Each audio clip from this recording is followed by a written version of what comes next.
इस समय कहीं देखने में आता है। आत्मा कहती है कि ये युग पुरुष है, तो वो हमारे श्रद्धेय प्रदीप मिश्रा जी हैं।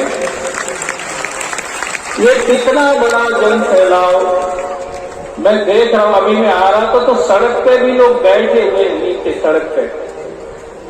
आवाज महाराज श्री की यहां से जा रही है और वो सड़क पे बैठे बैठे ऐसे मगन हो रहे हैं।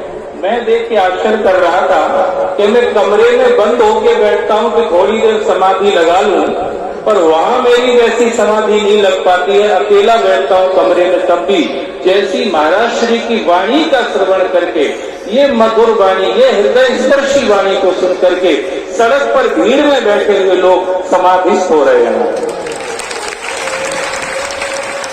ये सब दृश्य मैंने यहाँ पर देखा है, तो मेरी आत्मा गदगद हो रही है। और मैं मेरा बड़ा सौभाग्य समझता हूँ कि उज्जैन में अगर मैं कहीं घूमता फिरता हूँ, कोई कार्यक्रम में चला जाता हूँ, तो लोग धक्के में मुझको पीछे कर देते या साइड में कर देते हैं कि ये तो यहीं फिरता रहता है, चप्पल चटकाता कोई खास आदमी नहीं है।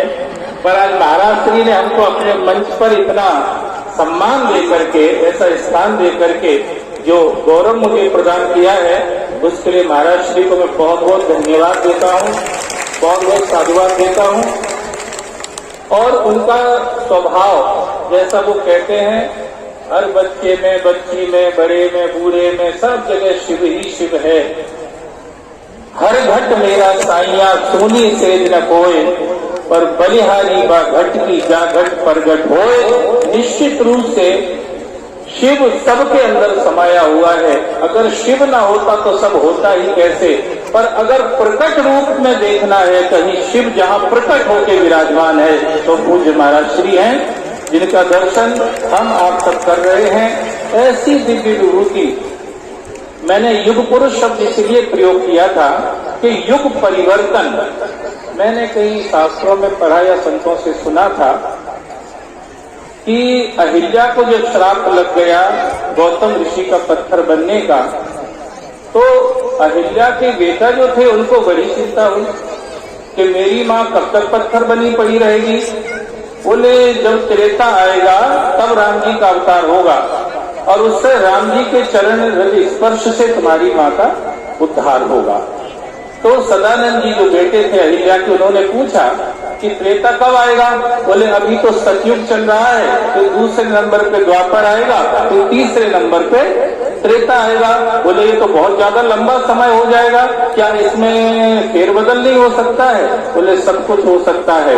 तप से अगम न कछु संसारा, तपस्या से सब कुछ संभव हो सकता है। तब सदानंद जी ने तपस्या करी और तपस्या करके युग परिवर्तन कर दिया।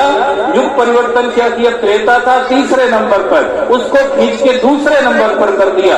द्वापर था दूसरे नंबर, उसको धकेल के तीसरे नंबर पर कर दिया। वो जो कथा हम सुनते हैं, पढ़ते हैं कि युग परिवर्तन किया था सदानंद जी महाराज ने। अगर इस कलयुग में, जिसको पूज्य महाराज श्री शिवयुग कह रहे हैं, आप सब सुन ही रहे हैं, पूज्य महाराज श्री इसको शिवयुग कह रहे हैं, कलयुग नहीं। अगर वो युग परिवर्तन का कहीं विचार साकार होता हुआ दिखाई देता है तो पूज्य महाराज श्री के द्वारा हो रहा है।